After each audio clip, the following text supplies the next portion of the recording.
Hello and welcome to the opening match of this Inter-Services Under-23 Football Championship. I'm Kath Brazier and BFBS are delighted to be bringing you all three games of this tournament live. And the first up here is the RAF hosting the Royal Navy at Rayners Lane. Now, last year's tournament made a triumphant return after a two-year absence and the teams were on scorching form.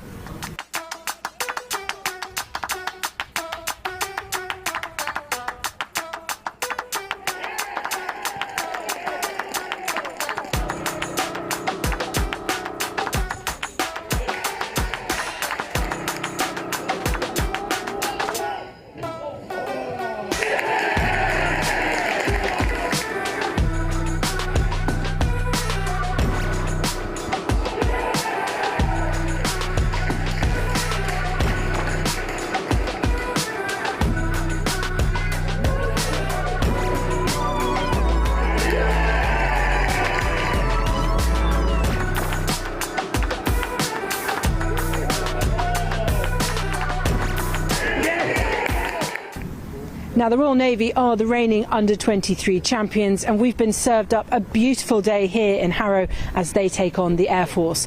Earlier, I spoke to the head coaches of both teams. Lieutenant Commander Chris James, I'm the under-23s development manager. And Chris, what sort of position are you guys in coming into this tournament in terms of the team you've got, and obviously I think reigning champions from last year as well? That's right, yes. In terms of the team, we're in really good shape. We've had a couple of games since Christmas. We managed to get all of the group together on both those occasions, so we've got the full squad, we've got no injuries, so we go into this game feeling really confident and strong. And do you have sort of the same team that you had last year? Or I know obviously people age out with under 23, but what sort of momentum do you have being reigning champions? Does that add pressure, I suppose? I don't think so. We've got a similar squad. We had 4 or 5 age out from last year, a couple that were in his starting 11s. Our captain remains the same, Jack Wright, so really pleased that he's in his last year with us, so he's highly motivated obviously, but the new guys that have come in have really added to the group, so yeah, like I say, good shape.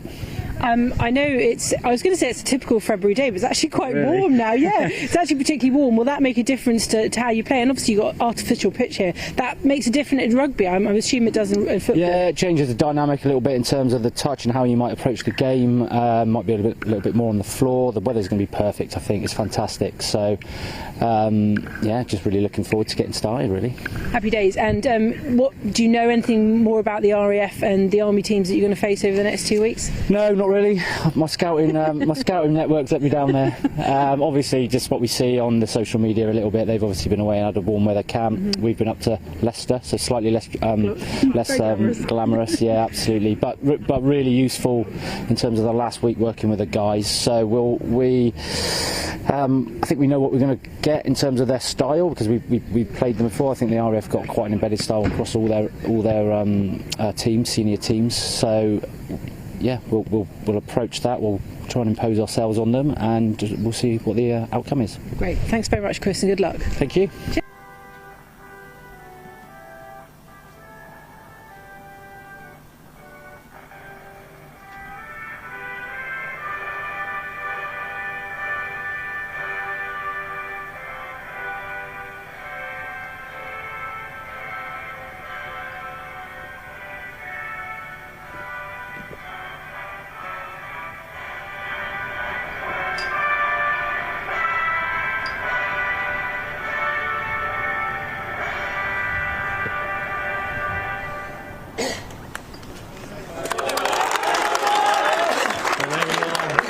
Welcome along to Rayners Lane here in the heart of West London as we look forward to the opening match in this season's Inter-Services Under-23 Football Championship. As you've just heard there, the national anthem being played as the two teams for the Royal Air Force and the Royal Navy get together. It's my pleasure to welcome along today two members involved very much with Army football. We've got Owen Griffiths, who is the manager of the Army Under-23 team, and also Sean Woolley, one of the senior players in the Army senior team. Gentlemen, good afternoon to you.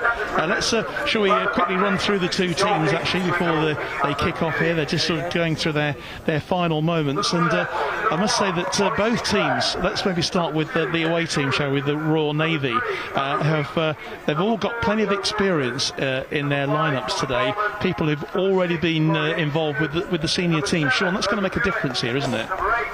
First of all, good afternoon, John. It's a pleasure to be here. Thanks for inviting me down. It's going to be interesting to see how the RAF and the Navy battle out today, and I'm sure Griff will be having a keen eye on both teams today. He certainly will. Looking at that Navy team as well, the Roche brothers, 8 and 9, Manny and Sol, catching the eye there in that starting 11, and obviously a very, very experienced captain they have in Jack Wright, making his 6th season at Inter-Services under 23 level. So that's the Navy, the visitors here today. Let's move on, shall we, to the Royal Air Force side as well, and they're obviously preparing too. They've got lots of experience as well. Coach Danny Bartley, Griff has certainly brought in players who he thinks can do a job this season. Yeah, Danny knows his stuff, and he'll know what a good player looks like in his side, and I'm sure he's got a very strong squad, as he did last year, and looking forward to a very tough game for both sides. Connor Bolmont obviously leading the side there, the PTI at Honington, 2nd season with the squad. He's a man to look out for at the heart of their defence this afternoon. Ollie Sinclair as well, very experienced goalkeeper. He's going to have a really important part to play. But you're really welcome here. It's a beautiful afternoon here in Harrow at Rayners Lane here, as the officials now bring the two teams together in prior to kick off. The referee today, all the officials in fact are from the Army. We've got Harry Scott is the man in the middle today, and a couple of Bazes are the assistant referees today. Baz Ellison and Baz Brooks are the two assistant referees, with Steve Clouters stepping in at the last minute today because of an injury, unfortunately, to Ash Foster, who should have been running the line today, but Steve has taken over as the 4th official. So those are the people who are going to be running this game today on this pitch, the 4G pitch here at Rayners Lane, and we're obviously really delighted and very lucky with the weather, because it's been a bit foggy and a bit misty and very, very frosty around these parts over the last 24 hours or so, but it's a glorious day. It's like a spring day, isn't it, gentlemen? Yeah, John, I'm really pleased that that the sun's out today, because if not, we would have been in big trouble up here, because we've got no shower. Well, we would have sorted something out. We could have even commentated from the clubhouse behind us, but we are just off centre our camera position here, so we'll do our very best, obviously, to bring you the action from a couple of angles. We've got a low angle camera as well, looking after the pitch as we see it from left to right. It will be the RAF to get us underway here. You can see how the weather's had an effect there. You can see the swap sides there. You can already see which direction they want to face into the sun there. Indeed, and of course that sun is going to be revolving round throughout the afternoon, so it's going to be very interesting. So getting us underway then, it's going to be the RAF to start us off, with Dean Hyam, and very straight away both teams looking to establish some sort of rhythm in their possession. Good crowd turning up here today as well, which is good to see. Henry Jordan then with that early throw in then for the RAF, and round the back very quickly was the big number 9 Luke Preen, and the Navy eventually clear it away. Their team manager, Lieutenant Commander Chris James, very excited about this afternoon's game. Yeah, fast start from the RAF there. Yeah, in on goal straight away. Yeah, they have made a quick start. You can see that's a well-worked routine there. A kickoff is a set piece, and straight away they found themselves in the Navy box with a chance to try and pull back to score. Logan Buick very heavily involved there, wearing number 7. Free kick taken very quickly, aimed at Buick, but he was offside, so the flag goes up immediately. Remember, wherever you are today, we'd love to hear from you via our social media. To make sure you're in touch with us here on our Forces News YouTube channel, and also Facebook as well. Wherever you are around the world, we would really love to hear from you. But keeping in touch with how things are going. Early touch then for Dane Rigby, the Royal Navy goalkeeper. Hooked forward by Wright, let's say very experienced already at the centre of that defence, but they got the better of him there slightly. Here's Buick again coming down this right hand side, gets a cross in, there's a lovely ball in, but that'll be well looked after by the Navy defence. First thing I noticed, John, this number 7 on the right hand side for the RAF, he looks like they're out there every time. Yeah, Logan Buick, I say, he's RAF regiment based at RAF Bryce Norton.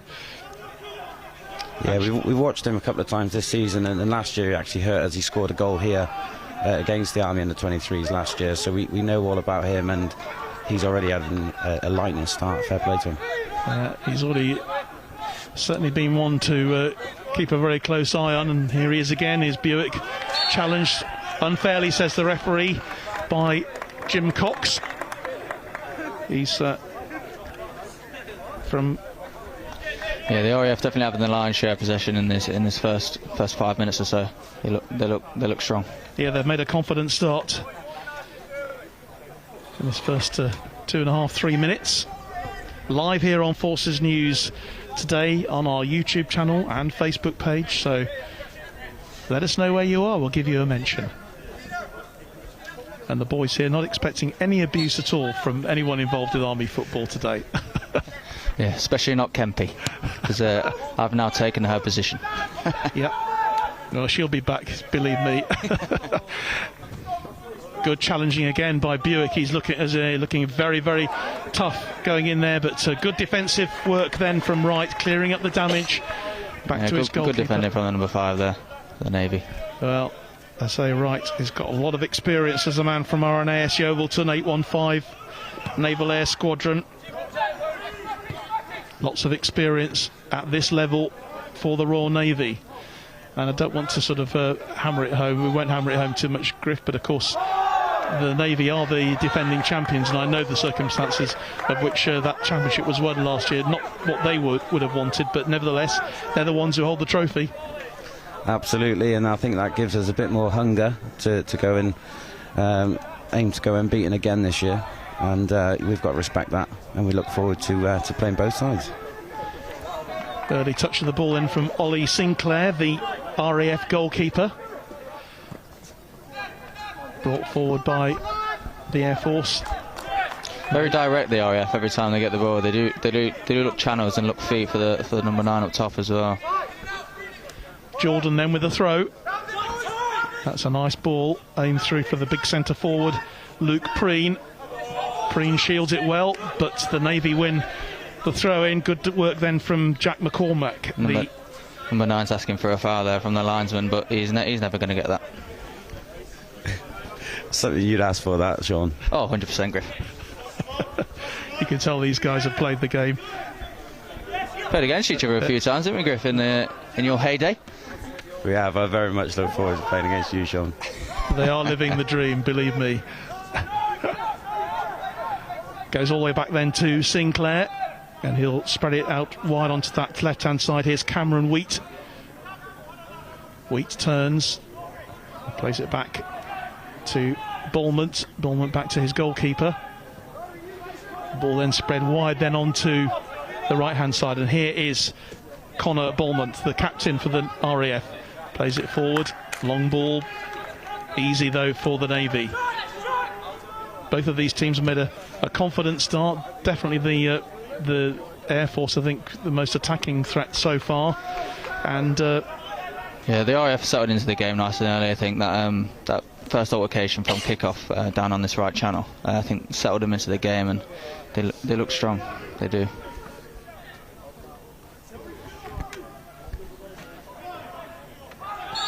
Hucken Engman says, "Go Navy," and Robert Alcock as well. And just looking down a few more.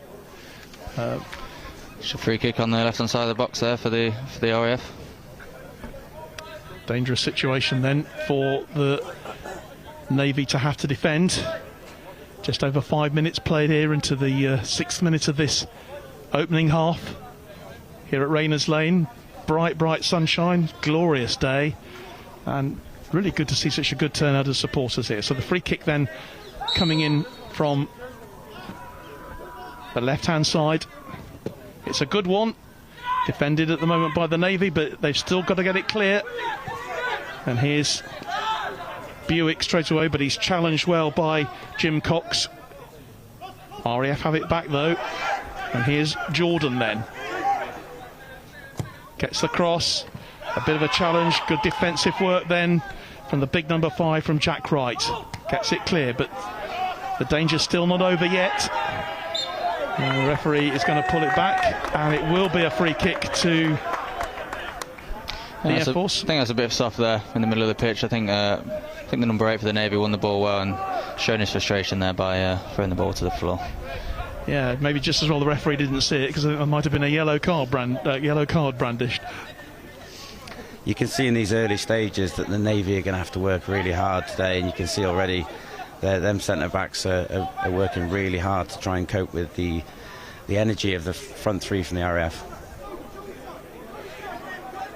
So a free kick then, another opportunity. Hyam has just moved out onto this right-hand side. A direct free kick straight into the makeshift wall as the Air Force try to bring it forward again. Here's Buick again, and Hyam. Touch of a handball there, referee agrees. Because this 3-4G pitch, the ball is always going to bounce up well, isn't it? And maybe it'll catch players out. Yeah, 100%. Every time I've played on 4G, it's not a natural bounce, you see. So there's always going to be that one time that it bounces in a way you don't expect. So the number 9's unlucky there to catch it on his hand, but it's a free kick. And welcome, if you're just joining us, to our live coverage this afternoon here on our Forces News YouTube channel of the very first inter-services match of the season, under 23 level. It's the RAF against the Royal Navy here at Rayners Lane in Harrow.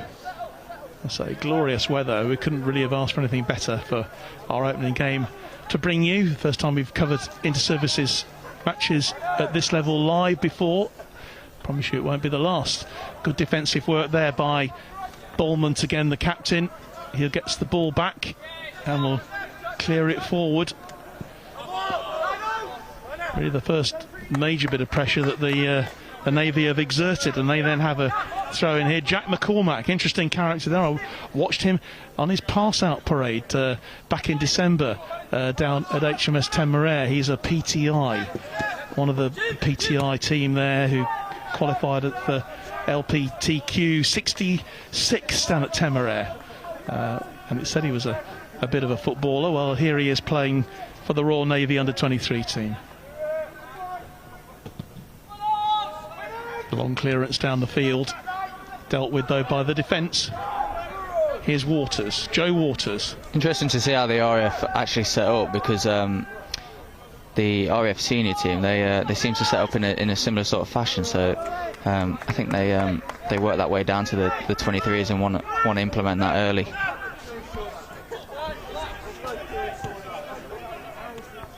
The Navy have it. Ball spread wide then to Venning. Nicely collected by Dempsey. The ball back though with McCormack now. He'll float it forward though. No danger though to the Air Force.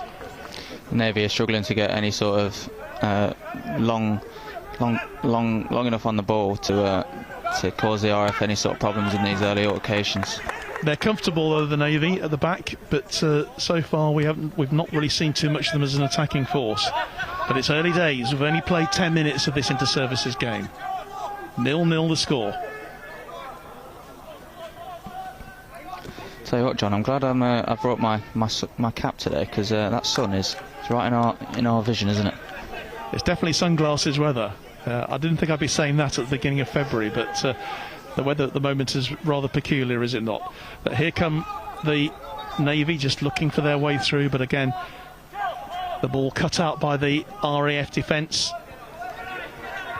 That's an important header, really important header from Venning, because there was certainly a marauding man coming through on that left-hand side in Matt Hendry. Yeah, it's a great defensive header from the right back, because the left wing looked to be in there. I think the Navy just need to get a grasp of this game. I think that final good ball pass. from right, and they have an opportunity here. Goalkeeper has to come right off his line to prevent the opportunity for Braden Jones. Yeah, RAF keepers Here read that come really the Air well. Force, end to end at the moment with their right back.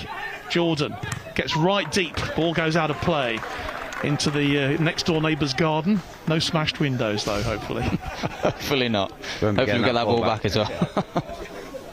I remember that. We used to have a really good next door neighbour, apart from when he went over for the 5th time, you know. Can I have my ball back, please? You know. Yeah, they start to get frustrated, don't they? You can see the RAF a real threat, certainly from the right hand side, the fullback and the winger Logan. They're causing a real threat, and I think that is part of their game plan, to be honest. They have got pace. Hyam then with the corner here for the Air Force. Well cleared though, nicely cleared by the Navy. RAF will build once more. Hyam, once again, he'll put the cross in. It's a good ball. deep one.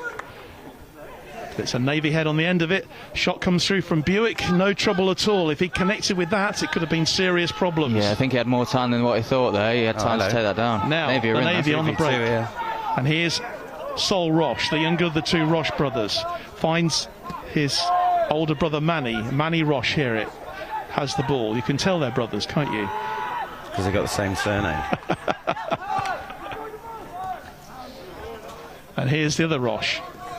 I think if they'd have just done things a little bit quicker there when it was 2v2, the game's allowed the RAF to get numbers back, and the attack has kind of fizzled off a little bit. Navy throw in then on this left hand side. Matt Hendry will take it.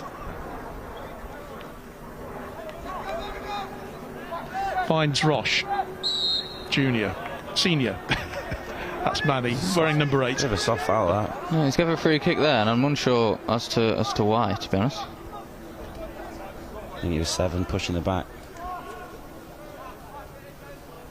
So a real opportunity then for the Navy to give themselves an opportunity for a strike here. 0-0 after 13 minutes of this game. Roche then with a free kick.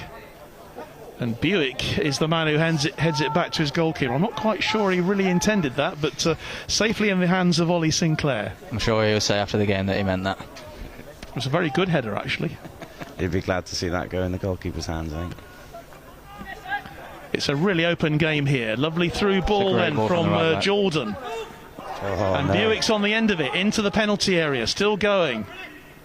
The big number 9 grabs hold of it. This is a chance. But it is a free kick outside the box. Snap bang in the middle of the goal on the edge of the box. Dangerous this is. Luke Preen is the man who was down. Based at RAF Benson. Big Newcastle United fan, apparently. He's a bit of a Tooden. Is that just from this season or from previous seasons? You'll have to ask him that yourself. A good player. We watched him last year as well. He is a very much typical number 9. I do like him as a player, to be fair. Quite a few options then for the Air Force here on the ball. Yeah, the RF number 10 seems to be on every single set piece, so that's interesting to note. Griff? Yeah, got that one written Dean down. Hyam and Joe Waters. There's a bit of team tactics already being talked about here, guys. That's one thing I will say. The RAF do go into real detail at set pieces, even from the kickoff that he's in at the start. So I expect this. Looks to be... like Hyam with the free kick. Hyam and over. Hyam wide. No trouble from that there. I was actually practicing that one. I was hoping that might come off that. I do like a pun, John. So the Navy bringing it forward then with McCormack. And here's Cox back to his left back. Goes for the throw-in. Didn't really have too many options there, he was he? wasn't too sure. I think he wanted to play back to a centre half.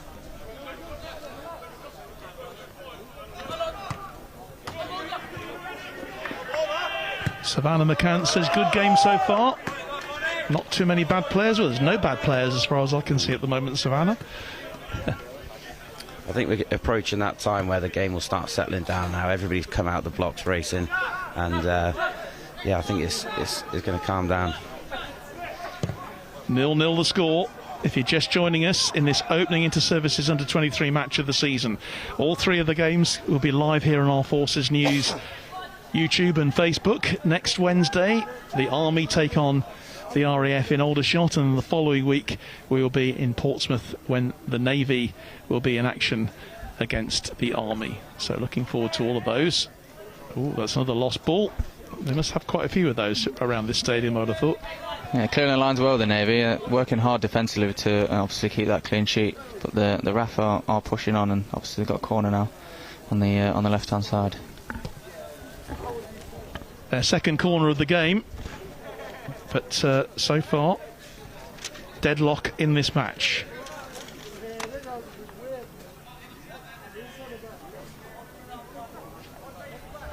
You can see here the RAF are well prepared. They're all in a gaggle again. They won the first contact in the last set piece. See if they can do it again. So Dean Hyam then with the corner. It's a really good one, and heading just wide there was Cam Wheat. Probably the best opportunity we've had so far in the game. Yeah, 100%. It's a great delivery from the number 10, and the lad just got his head on it and couldn't direct it on target, but nonetheless a good set piece.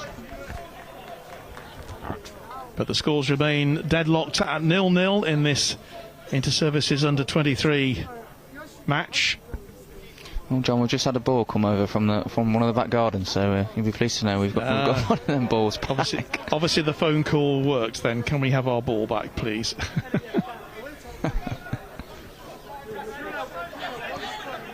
Like to know wherever you're watching today, if you're overseas, maybe on board a Royal Navy ship, or if ball in behind there, Navy down there in the Falklands or in Canada perhaps. But great work now from Roche.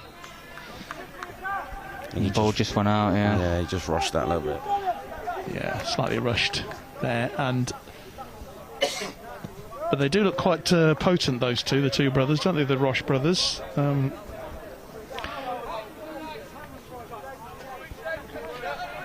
can see that ball potentially working today, with that long ball in behind the RAF line. Competitive stuff. RAF are all in light blue, of course, the Royal Navy with those navy blue shirts.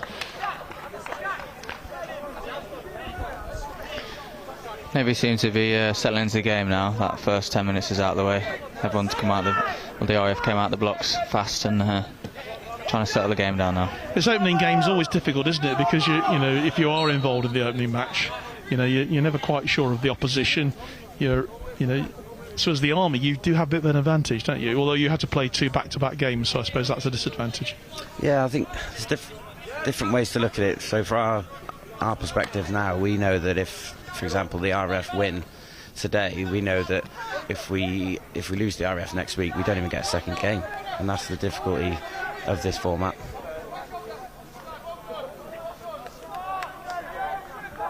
The RAF win the chase for the ball there with Jack Wright going for it for the Navy. Connor Bulbert, though, the captain. RAF clearing it forward. Nice little nod on. I think that'll be well collected, though, for the Navy. Eventually the keeper having to come off his line, Dane Rigby. Experienced man. Although this is his first season in the Navy team. Was a youth player with Wrexham. And he did tell me earlier. Keeper seems to be commanding his box quite well, and you can tell he's played at a decent level at some point. He's an outfielder as well, isn't he? Well, he did tell me, actually, earlier on, that if he was 3 stone lighter, he would be a class midfielder. What keeper's not an outfield player these days? Far side of the field then, throw in to the RAF. A good solid goalkeeper is crucial in these kind of formats when there's only 2 games. Oh, nice little touch from him. I think he could play centre. And again, nice little bit of touch there from McCormack. Yeah, as that's well. neat defending from the keeper and the number 3. They're looking for that ball in behind. There's Cox. Finds Roche, but he can't control it. Collected by the Air Force. Goes out to Jordan. Very composed from the RAF there. Nicely touched through. Good play, really excellent play from the Air Force, but what a great tackle that was. Brilliant tackle from McCormack to deny him. Yeah, crucial tackle in the middle of the park there, number 3. He's originally done well there, Liam Palmer, for the RAF. He's got past his man, he just needs to break that last line. Well, there's nothing in it at the moment. Just one really good attempt for the Air Force so far. The header just over the bar from Cam Wheat from the corner. Nothing really to trouble either goalkeeper as yet. Yeah, like I say, John, I think the game's settled down now. Both teams seem to be dropping off and getting more time on the ball when they get it.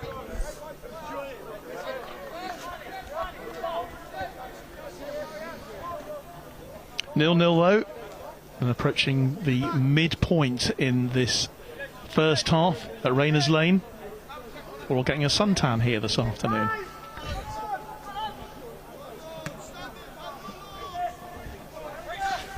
Nice play from Buick, who's been well marked though in these latter stages. He's not really, he obviously showed himself early, didn't he, the number 7, Logan Buick, but I think the Navy have got wise to him.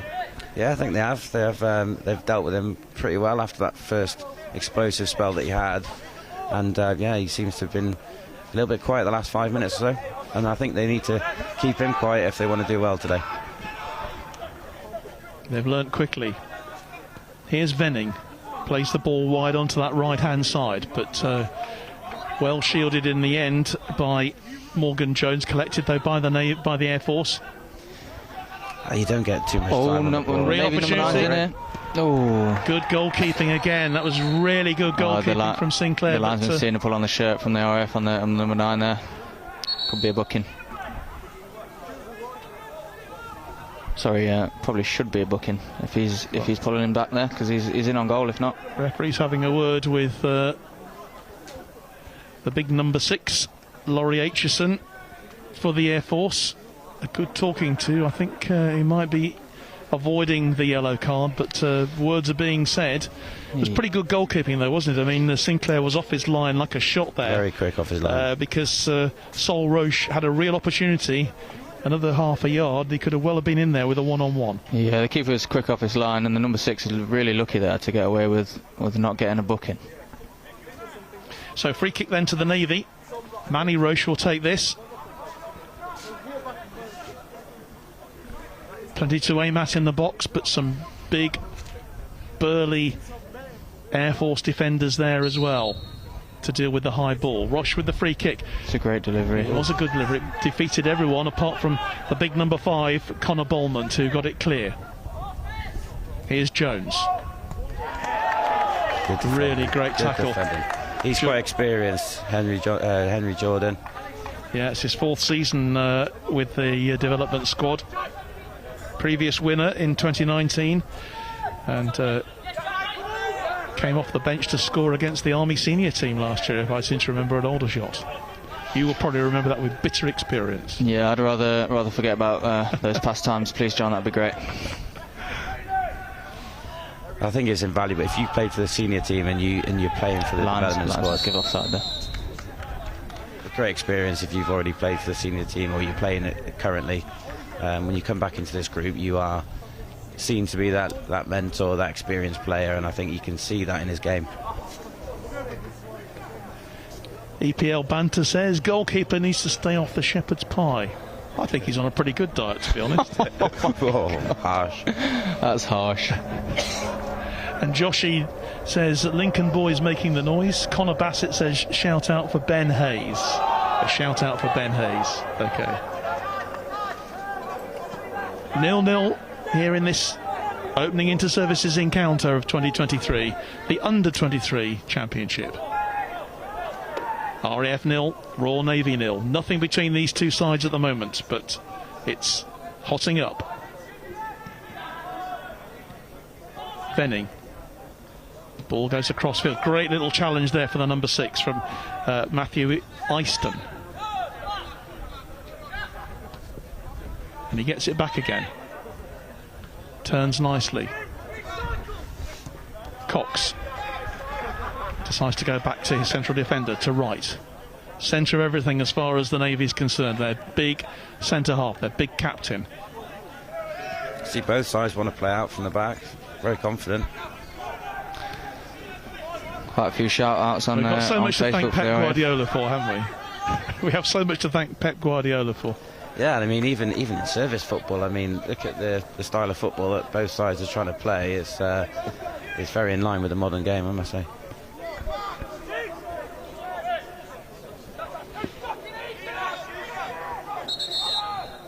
Referee pulls it back. It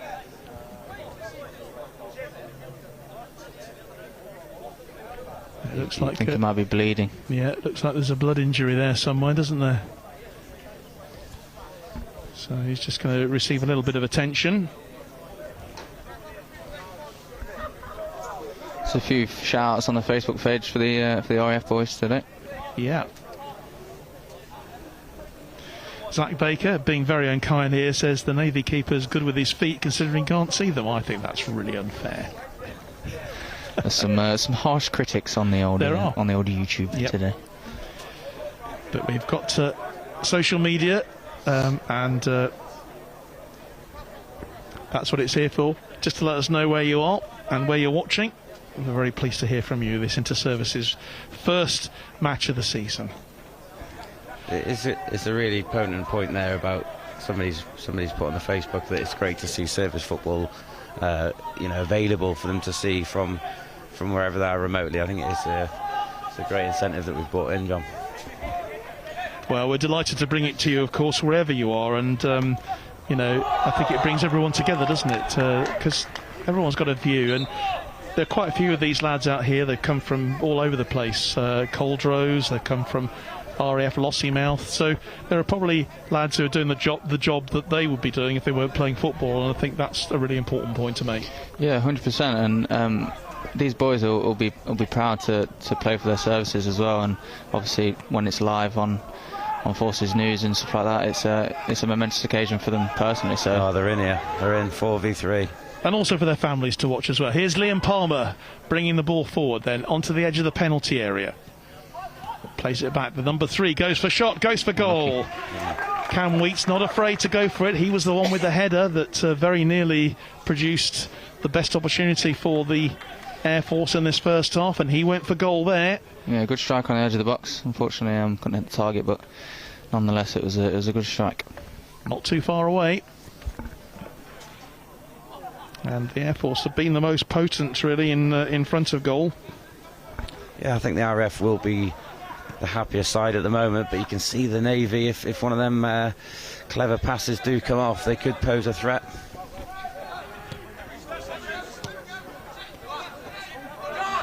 That switch is on the other side if they can do it early, RAF. Yeah, the Navy winger seems to be staying very high and wide on the right hand side. Keeper's picking him out now.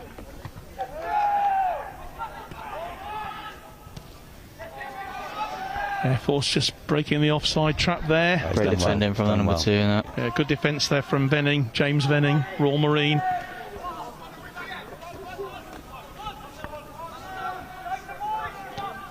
You can see majority of the game played in that middle third, and it is a real battle. I think the Navy are being forced to play a bit on the counter attack because the RAF are still having that lion's share of possession, but those balls in behind for the number 9 seem to be on every time they win the ball back early.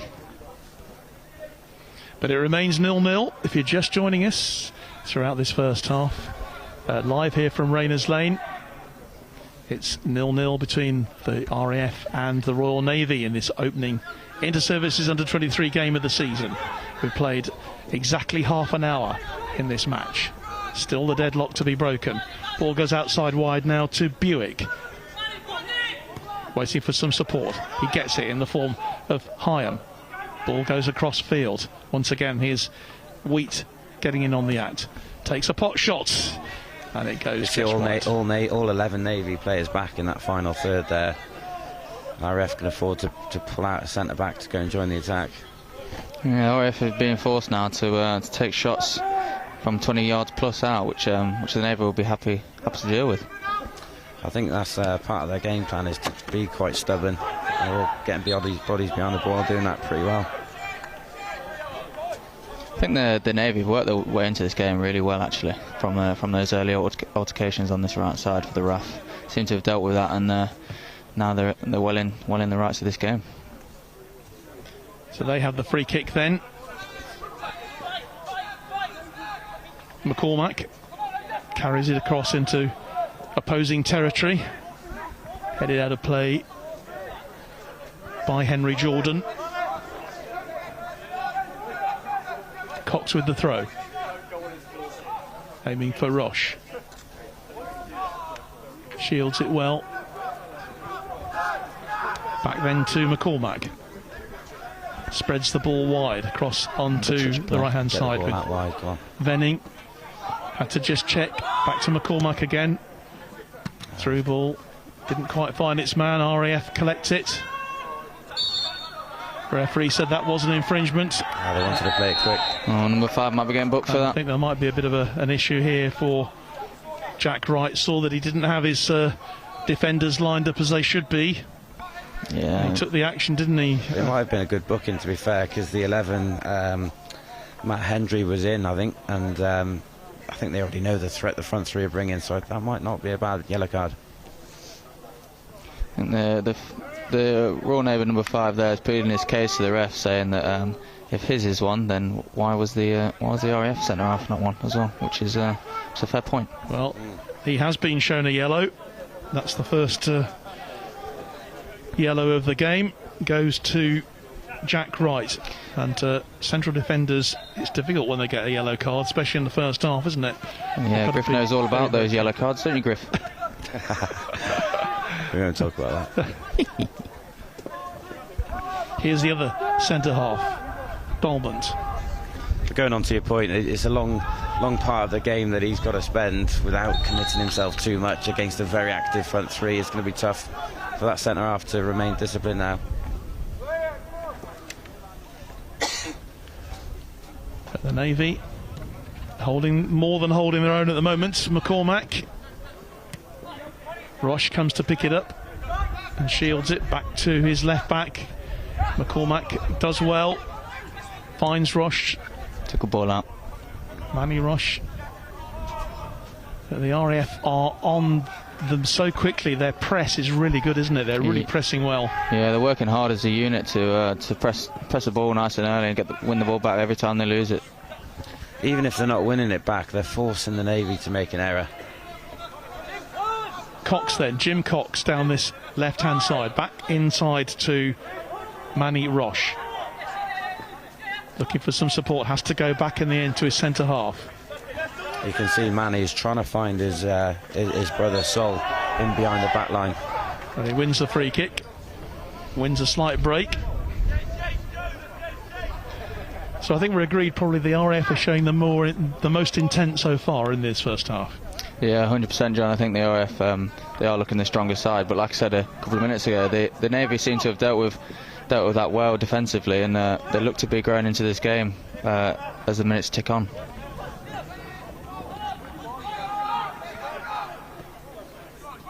And here is Roche back to his left back, back to McCormack again. McCormack will float the ball. It's a beautiful one, aimed onto that side, right-hand side, kick. and he's given a corner. He's given a corner. Morgan Jones did really well, brought it down. Well, the linesman gave a goal kick first, and then he gave a corner. So I think he's a bit confused. I think the referee was adamant that was a corner himself.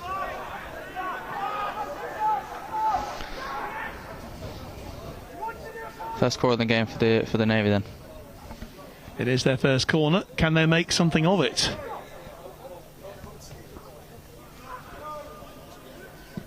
Taken short, only half cleared though. Number 11 goes in there. That's Jim Cox. Nicely played again. Flick back. Opportunity. Really great play. Yeah. But eventually it's cleared by the Air Force. That was probably the most dangerous bit of play we've seen from the senior service so far. Yeah. And I thought originally the corner was poor. He didn't beat the first man, but he got a bit of luck that it ricocheted back to a good area and they had a good chance to score there.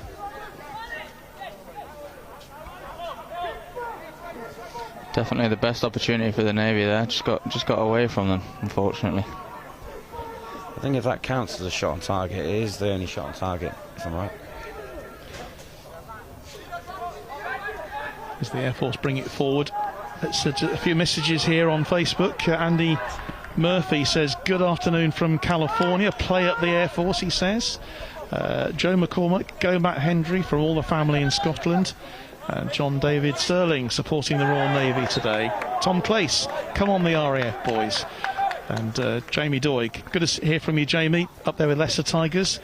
I think you're the only man left in their management and coaching team at the moment. They also be going to England. Maybe you'll become the England kit man before too long. But Jamie Doig, good afternoon to you, Jamie. Good man. Great Jamie. Friend of ours in the Army when he was with the Army and with UCAF as well. Diffan Pearce, hope all is well, says Michael Cushion.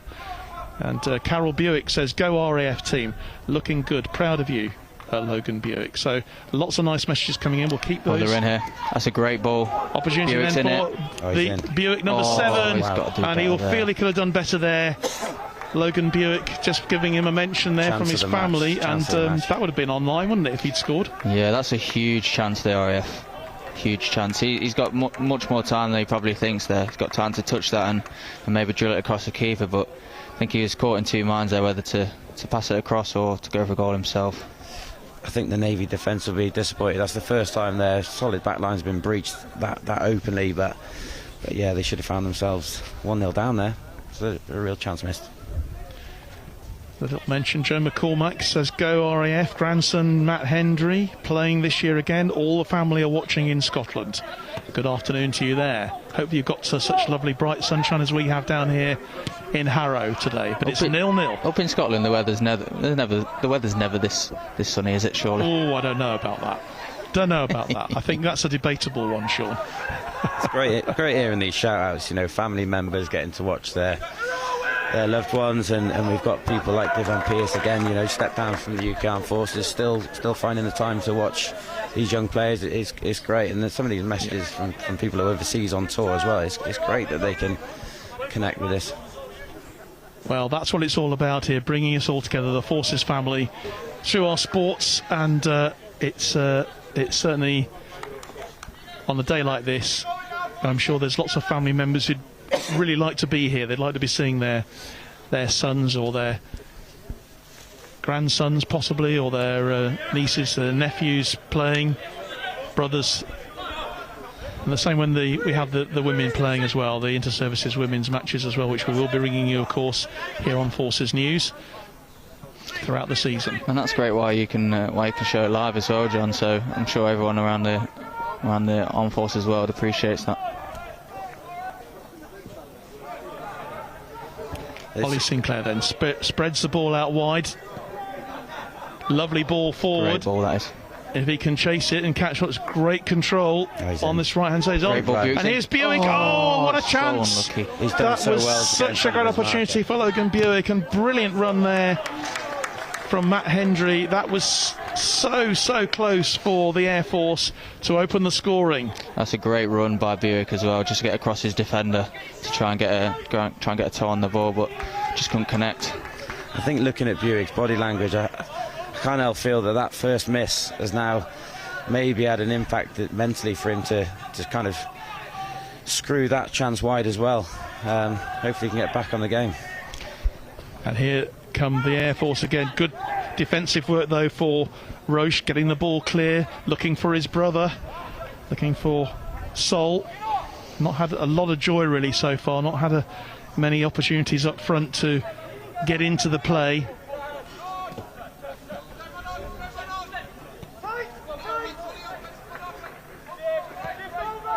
Ball spread wide then onto that far side then for Wheat. Lovely ball forward again. And in fact, this is Cam Reet, does really well. It could well go up for a corner. Yes, it is a corner. It's just come off his knee there, hasn't it, John? I think he's trying to appeal, but definitely touched his knee for a corner there.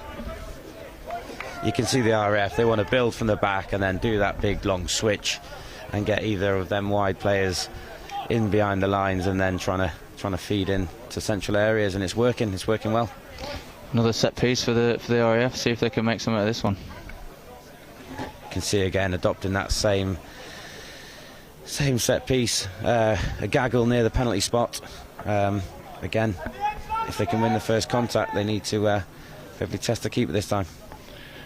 Well, Dean Hyam will take the corner on that far side of the field. Floated in. Oh, and missed by the defence. Claims for handball from the RAF, but the referee waves them away. They still have the chance, though, to push forward here. It's another poor delivery from a corner there, John. It seems to be a fair few of those today. Wheat on that far side, ball's out of play. Pressure relieved for the Navy. Yeah, I think the Navy will be happy with how they're defending the set pieces, but like I say, the poor deliveries helping them out.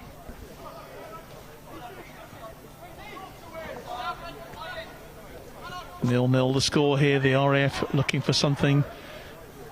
Roche out to Braden Jones on this left-hand side. This is Jim Cox chasing it. Ball's gone out. Ball's out of play.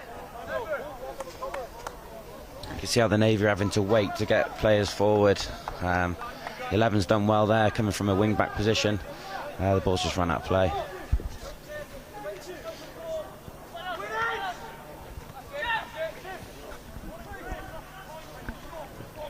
Number 8's just nicked the ball there. Oh, unlucky. Good defensive work.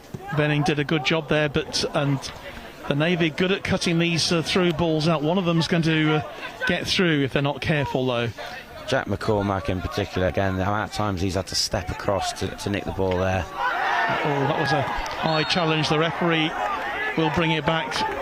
I think Jack McCormack's unlucky there because he's got the ball, but I think it's the afters on it that the referee didn't like. That's why he's given the free kick to the RF.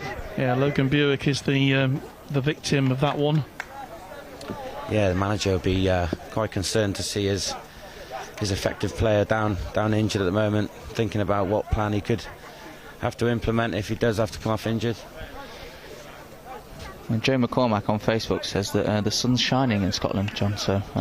Well, I'm pleased. And we're all getting suntans then, aren't we? Still chilly though, John. It is. Actually, in the sun it's rather nice. So when that sun goes down, I think we're putting extra layers on here in our commentary position in the club pavilion here at Rayners Lane. The score remains 0-0 with just a couple of minutes away from half-time. There's another aircraft heads over on its way to RAF Northolt. Tells you how close we are to the RAF base just down the road. I don't think there's any of the players here play for Northolt. They'd have had the shortest journey of all to get here today. The referee's just seen a foul in the set piece there that will relieve the Navy of the pressure from the RAF.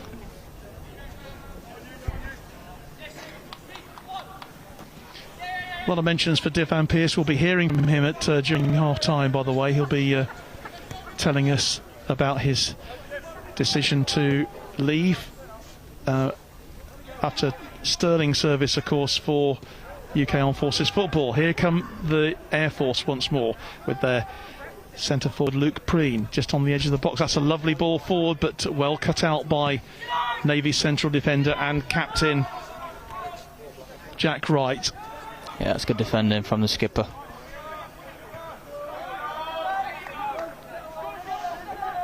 Sinclair acting almost as a sweeper out of his 18-yard box. I think more than he's been actually on his line in this game so far.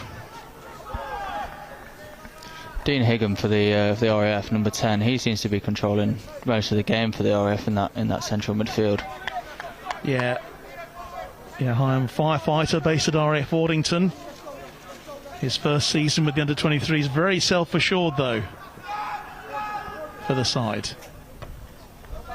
Headed by Wright. Nicely collected though for Roche. Oh, nice. And here's Roche number 2. He'll spread the ball wide. I think that's just going to be a little bit too far for Jim Cox to collect. Yeah, it's the right idea from the Navy number 8, but the 11 seemed to be just a bit too far back to get onto that then. The engineering technician based down at Yeovilton at 846 Naval Air Squadron. If you're watching down there in the West Country today.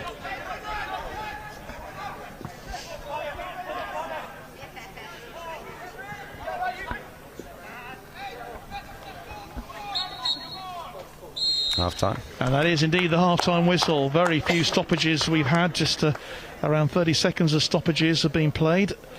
Just a few more mentions as the players leaving the field. Linda Beaumont is watching from North Devon. Go RAF, proud of you, Connor Beaumont. And Connor Stone is mentioning, giving you a mention, Sean, I think today. Finley Hendry, go on Matt Hendry, watching from KY13. The Shire are right behind you. And so we'll keep mentioning those messages, of course, throughout the second half. Both the sets of teams then leading the field at half-time. Your thoughts, gentlemen, on what has been a fairly even first half, but probably the RAF had the best of the chances. Yeah, I think so. I think there's been 2 golden chances for the RAF. Logan Burke involved in both of them, and I think if that first one goes in, it could look different. But Navy will be going in there now thinking clean sheet half-time. They've got things to do, can see that. But I think we all agree that we're set up for a great second half. We are, and Sean, from your point of view, any particular players have impressed you? Yeah, the number 7 on the right side for the RAF, he seems to be the sort of outlet for them, and the danger man. Number 10, Dean Higham for the RAF as well. He's impressed me in midfield, as I just mentioned. And number 3 for the Navy, Jack McCormack. He seems to be their sort of level head in the centre of defence. I think he's defended very well and kept the Navy intact. So, yeah. Okay, so gentlemen, thanks very much, Griff and Sean as well. Be back, of course, with you for the second half here at Rayners Lane. We're going to take a short break now, and we're going to catch up on a few of the bits of Forces sports news, and indeed we're going to be hearing from Diffin Pearce, the retiring head coach of UK Armed Forces football. Join us again very shortly.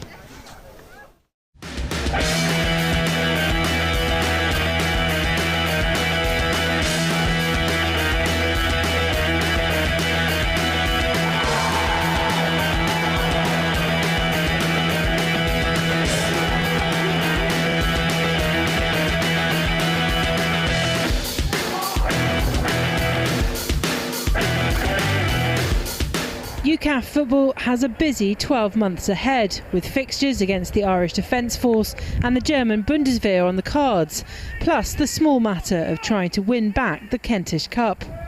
So starting the year strongly was the aim, a decisive 5-1 win the result. After 2 days of training and team building, it didn't take long for the military side to make an impact. Sean Thompson getting things underway with this wonder strike inside the first 15 minutes. Scott McCarthy may have regretted not shooting sooner here, but only minutes later he connected with Jake Gosling, disorientating the Uni defence for the second UCAF goal. McCarthy again came up with the third, a great feed-in from Sean Powell, and perhaps a little bit of luck on the line. And just when you thought he'd gone a bit quiet, Thompson popped up with wonder strike number 2. So quick and so far out, the camera struggled to keep up. A dominant first half then meant a commanding 4-0 scoreline in UCAF's favour at the break. The second half wasn't quite as free-flowing, but the men in white went through the motions and waited for the opposition to get frustrated. When Greg Peel was brought down in the box,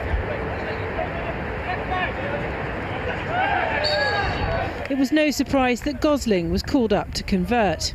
He calmly delivered to make it 5-0. The students were awarded a penalty of their own after a sliding Brodie Gray tackle resulted in a yellow card. Taken successfully by Haben Sampson, but the home team hadn't given themselves nearly enough chances to catch the armed forces, and the game ended 5-1.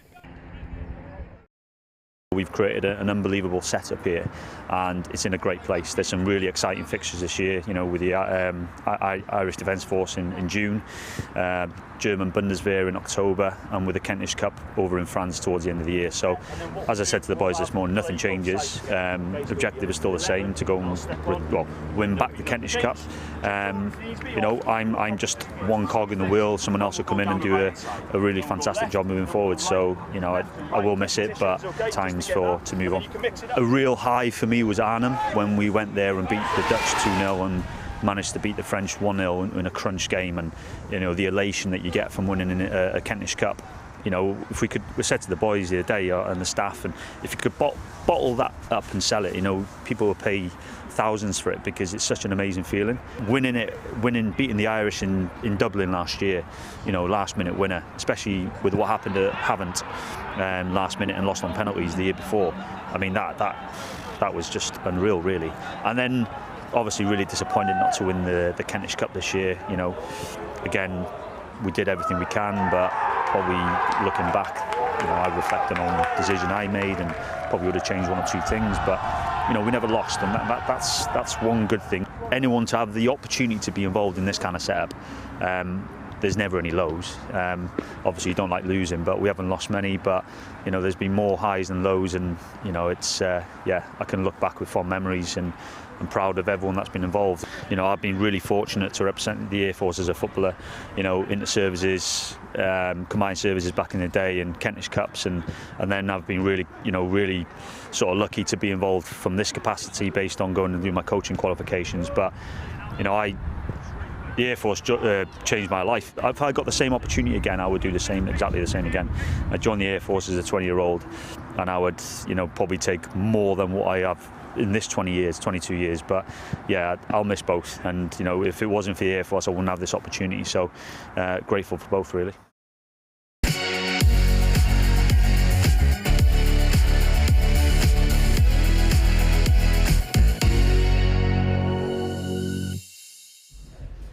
Army boxing has enjoyed high-profile achievements over recent years, with the best boxers from the ranks heading to the base of British boxing in Sheffield. It was the route taken by Caris Artingstall, culminating in her Olympic medal-winning success, before leaving the Army and turning professional. Now GB Boxing are tapping into the talented pool of Army coaches. A 12-month coach development programme established by GB Boxing will see Army staff working with the top fighters at their home in Yorkshire. Alana Nihel is a two-time Commonwealth Games veteran, claiming bronze at the Glasgow Games in 2014. The corporal sees this as an opportunity to feature in the corner for future GB fighters at the highest level. I won't lie, my end goal is to become a full-time coach at GB Boxing down the line. You know, you have to work your way up in the ranks in the Army. You got to work your way up in the ranks in the boxing world too. You know, so the fact that, you know, we've got this opportunity now to go and do this and work up with the best in the country. It's really exciting, because the end goal for me is to get there and obviously get to the Olympics and coach you in the Olympics. How amazing would that be? With a wealth of experience inside and out of the ring, this is a chance to further her coaching career. As a female, there's not many women about with the amount of experience that I have, you know, and that'll always stand by. So I'm excited because I want to give back. I've been there and done it as a boxer, and the fact now I'm a coach, you know, I have that respect because people know what I've done. Former English ABA champion James Allen has been coaching with the Army squad for the past 8 years.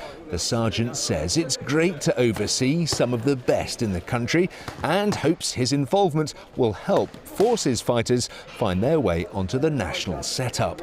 Some of the boxers on the programme up there, the international medalists, you know, the national champions that we've come up to and lost against in the last couple of years, so it's working with these and taking stuff away and trying to add a bit of value to the programme as well. There's already a nice connection between the Army and GB Boxing. Would you like to help perhaps some of your own Army athletes move forward and get onto that GB cycle? Yeah, like you say, obviously the aim always is to get our boxers as far as they can, whether it's a national title, whether it's just winning a UCAF title, but all those that have got ambitions of going further, I'd like to think that this link now, learning from the experience up there, and obviously give them a little bit of an incentive to push on and go a bit further. The Army have benefited with their British boxing connections. Ben Stewart is a GB boxing performance coach.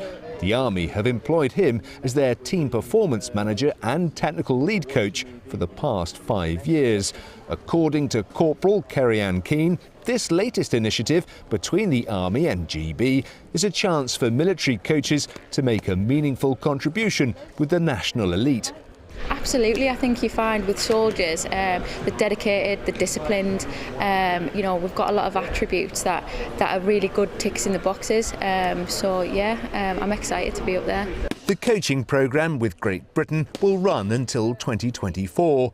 During that time, Army coaches will hope to steer their boxers to national boxing championships and into services success. Get that head moving, get that head moving.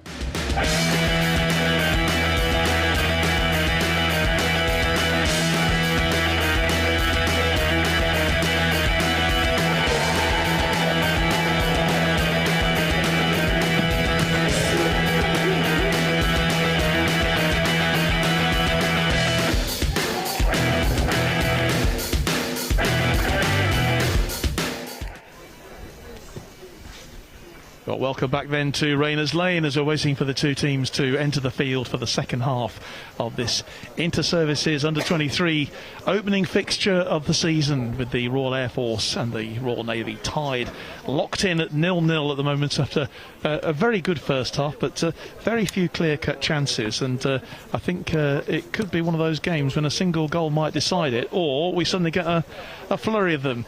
Great to have Griff with me and Sean as well from the Army setup. Griff, obviously you've been keeping a close eye as the team manager for the Army Under-23 teams, and anything to worry you so far? Yeah, absolutely. I mean, the RAF certainly in forward areas looked very dangerous, and equally the Navy defence is pretty solid, and all across the pitch they pose threats in different areas, and yeah, next week and the week after is going to be tough, and I'm not just saying that to be impartial. Yeah, we're looking forward to it, but they'll be tough games.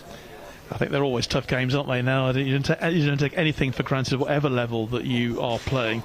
You know, Sean, who's going to unlock the defence today? You know, who's stood out for you maybe in that first half? Who's the sort of player who might just unlock the defence and get that opening goal? Yeah, certainly the number 10 in midfield for the RAF looks to pick pockets in the Navy's defence, but certainly this number 7 on the right hand side for the RAF, it looks like to be the main man. There's a main sort of threat for the RAF, and might take something special to beat this Navy defence, because they do look stubborn. They do. They look very solid, don't they? A few mentions we should make, and little mention here actually from Harrison Hale. Shout out to Griff, best goal-scoring 50-year-old I've ever seen on a Sunday. Any comment? I think Harrison knows the score, John. I think he knows exactly what the score is. Paul Hodges says the pitch is looking good today. Surely it's AstroTurf. Yes, you're quite correct there. And Gerard Seeley, stick Joe Waters on the wing and the RAF will win this easily. That's an interesting point. Joe Waters, we've not seen too much of him, the RAF number 4. You know, certainly the notes I've said that while at Cosford he helped the RAF to win the President's Cup last season from a winger's position, so maybe that's something that Danny Bartley might be thinking about, maybe switching things around a little bit. Okay, that's interesting to note, because a number 4 doesn't necessarily mean you're a winger, so that's what do numbers mean these days? I mean, you tell me. True. I mean, most of the time players wander around in squad numbers, so it actually makes our lives easier as commentators. Yeah, I remember previously for Manchester United, someone called Morgan Schneiderlin. He used to play centre mid, and he was wearing the number 2 shirt. So, yeah, like you say, numbers don't really mean a lot, John, do they? No, they don't. A few more mentions. Go on, Matt Hendry, watching from KY13. The Shire right behind you. I think I've done that one already. Scott Stiles says, good luck to DB and the RAF. Thank you, Forces News, for streaming. Great to be able to watch it even when we can't be there. That's what we're here for, Scott. Thanks for your comment, much appreciated. Actually, maybe while waiting for the players to come out on the field, just your thoughts on what's going on around the Premier League at the moment, and you know, it's not looking too good for Manchester City, does it? Is it? You know, yeah. What are your thoughts on that? It's a tough one, isn't it? Because they've obviously backed up a lot of evidence to Manchester City, and they've gone in hard on them, haven't they? And to be honest, I don't think there's many teams that could really get away with FFP these days, so it'll be interesting to see what happens with them, because they've obviously broken a lot of rules and regulations, John. So well, 100 possible breaches of regulation sounds an awful lot over what 10 years, and well, it's going to be very interesting because the Premier League obviously need to be seen to be coming down hard, and the other clubs want big action. But of course they would, wouldn't they? Yeah, I suppose it wouldn't matter if it was Chelsea, if it was Spurs, if it was Arsenal, any of the big club, Manchester United. You know, they would be looking at that and thinking, well, actually, why should these teams get away with it? Because they have the clout. That's it, 100%. And it goes back to that thought as well as to what would happen with all the leagues and stuff that they've won, the titles and stuff they've won over the years. Are they going to just take them off them or what? But all I'm interested in this Premier League season is that the Mighty Foxes stay up. That'd be great. Okay, well, we'll agree very much to agree on that. As you well know, we've got a couple of Foxes fans here, and yeah, interesting matches ahead for all the teams at the bottom. It's so congested at the bottom of the Premier League at the moment, isn't it? I mean, you know, the way it's going, any of those teams could be sucked into it or pull themselves clear. Yeah, 100%, and I'm just glad we've got Madders back now, and he can keep us up and keep us fighting on, and that victory at Villa at the weekend certainly still is in good stead now. Hopefully get another 3 points against Spurs at the weekend. Well, to any Spurs fans, of course, we remain unbiased here on Forces News, but my pundits are more than entitled to their views, shall we say. Griff, what about you? What about yourself? You know, where do your particular football loyalties lie when it comes to the professional game? I'm a Swansea fan, so I can't see them winning the Premier League anytime soon. But who is Swansea? Yeah, exactly. Not so long ago, they were a bit of a force, weren't they? They were, yeah, played great football. I think they set the trend, didn't they, with the modern football? Michu and Leon Britton. Yeah, Michu, what a player! Yeah. Okay, well, that's the discussion over with. It's time for the second half. That's how interesting the Swansea chat was, wasn't it? It's time for the second half. The Navy get us underway. They're kicking from left to right here on this glorious afternoon here in West London, with the opportunity for them to stake their claim in this under-23 championship. Remember, they are the current champions. They won it on default last year. We won't go into too much detail about that, but the Navy have the trophy. They're looking to retain it. Oh, 1v1. This is the position the RAF want to be in. Luke Preen or one of their wide forwards, 1v1. Ball comes back to Wheat, and it's cleared away by the big number 3, Jack Another McCormack. set piece. And so straight away the RAF have their fourth corner of this game. Jack McCormack's there to clear the danger for the Navy. Just be interesting to see how the Navy have spoken about this at half-time, whether they actually change anything and do anything to solve some of these problems that they are facing. So the corner then coming in from this left-hand side will be taken by Dean Hyam. Headed clear by the defence. Opportunity though for the big number right back, just to give it a bit of welly. Goal kick. Yeah, Jordan didn't get hold of it the way he wanted to. There's a few claims for that not being a goal kick, but I think he's absolutely struck that in line with the highest tree that I can see. It would be quite a good score in rugby union, probably, wouldn't it? You know, but it remains 0-0 here. We're just a couple of minutes then into the second half here at Rayners Lane. Just going back to that set piece, John, struggling to beat the first one on every single corner, the RAF. I think they just need to stick maybe one of their players in front of that post just to maybe get the flick on. Well, it will certainly trouble the Navy a bit. Was that a hint of offside? But it was a good run there, just down this right-hand side from one of the Roche brothers. That's Sol, wearing number 9, logistician. In his first season, based at HMS Nelson in Portsmouth. Oh, they've won it back. And here are the Navy once again. And here's Roche with an opportunity. It was a challenge went in. A foul there. The referee says play on, and straight away it's picked up by Dempsey. You can see the Navy have improved that. They're pressing higher now, winning the ball back in the RAF third, stopping them playing out. Here's Buick, great before, and that will be another corner. And straight away, as you hinted, Logan Buick, a real danger man wearing those light blue shirts. Yeah, he just showed a bit too much of that ball there to Jack McCormack on the wing, and he skipped by him, but the covering defenders got across well, and it's out for another RAF corner. Interesting to see if he can beat the first man on this one, John. You can see the manager pointing. Yeah. He's clearly unhappy about the previous set pieces. You can see the bouncing ball signal. I can see it being different to the last few. So high and then with the corner. Oh, it's pinged straight to the edge. Edge of the box. Penalty appeals that. Oh. Well, bit of a claim there, but waved away by referee Harry Scott. Yeah, it would have been a soft one, but big appeals there from the RAF bench. That would have been pretty harsh, wouldn't it, that decision? Very harsh, yeah. So the Navy will then no bring nonsense from the referee there, very firm with his decision. Roche back to his centre half, back to his captain. Remember, Jack Wright was booked in the first half, so he's having to be very, very careful.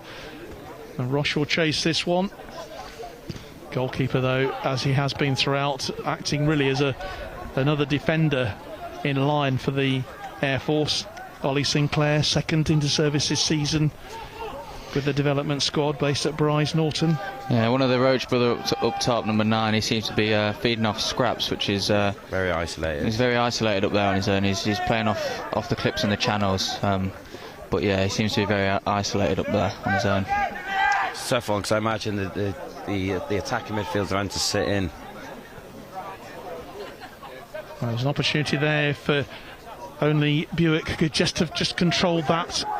Bit of an opening, but Navy clear up the damage. Spreading that ball wide from right to left as we look. A bit of a loose one though, and it's picked up now by Hendry. Bad touch there from the number 11. He could have been in there with a decent touch. Another opportunity then for the Navy, end to end in these early moments of the second half. That's a very, very soft free kick that the referee's just given there. Just got the RAF out of a bit of danger on their right hand side. 5 minutes played in the second half.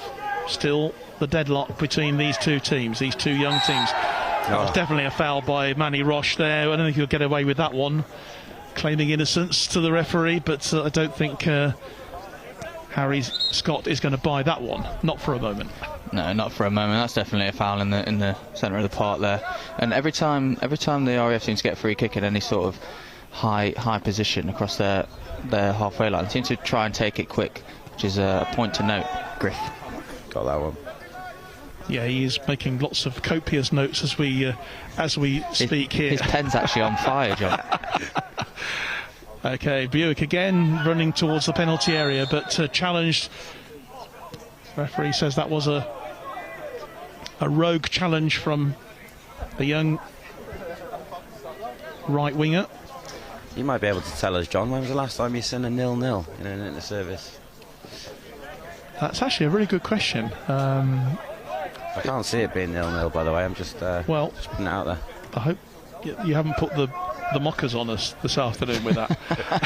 The cat amongst the pigeons there, hasn't he, John? To be fair, these two at the under-23s level seem to have goals galore. I think it was 2-1 in entertaining game last year, 4-0 the year before, 3-2 the year before that. A 0-0 would be a shock. I suppose, speaking from an Army point of view, you'd be delighted with a 0-0 draw, wouldn't you? I'd be absolutely delighted, John, to be fair, but remain impartial. Bit of a late challenge again from Buick. I think Buick's going to get a talking to here, because he's had a couple in the first half and just one there. I think he's treading a fine line now with the suspension. A suspension for the next game wouldn't be too bad either, would it? Remain impartial, he says, John. I don't expect you to remain impartial at all. One thing's for sure, neither of you will be cheering on either of these two teams, so that's the way it is. Yeah, this brilliant inter-services rivalry that we enjoy so much here on Forces News Facebook and on our YouTube channel as well. Joining us live today from Rayners Lane for our coverage of the 2023 Inter-Services Football Championship, starting with the under-23s. And we'll be live at all the grounds throughout this season for. Could you see the Navy, John? Did you see the Navy? They're happy getting the ball at the back. I question whether they're just trying to go forward too quickly. It just keeps bouncing back with the Air Force. It's becoming a bit of a problem for them at the minute. Yeah, they do seem to be coping well defensively, the Navy, but it's when they get into the final third, they keep giving loose balls away and struggling to get any sort of firmity up the final third of the pitch. So, a couple of suggestions coming from our armchair viewers this afternoon. Maybe a couple of changes might be in line. Gerard Seeley says stick Joe Waters on the ring and the RAF will win easily. I think we've heard that one. And Collins Takiti says get Jacob Hutchinson on for the RAF, a game changer. Well, we'll see whether Danny Bartley takes notice of what you've said there. I think both managers will be starting to think about this. None of them will want a 0-0 draw. They've got plenty of opportunities, plenty of choice on the bench there for both sides.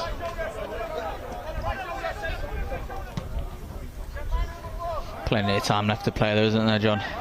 Oh, there's plenty of time to go. A one goal here in these early stages in the second half would make it a very different contest. Yeah, that's great play. Ball flicks wide then. It's great play there from Manny Roach. Bullmont gets the ball across then to his right back to Jordan. Lovely ball down to Buick on that right hand side. Great delivery. Good cross in. Really good. No one on the end of it though. Navy get it cleared. Here's Roche just with the header, only though as far as Waters. It's another great chance. Offside though. RAF had four in the box. Preen came from an offside position to collect the ball. I'll be feeling one's got away there again, John, with Buick down that right hand side. It's a great delivery, but unfortunately none of the RAF players could get on the end of it again. But it is the RAF who've had the better of the chances in this game, and you just wonder whether they might rue those as this match continues. But it's still 0-0.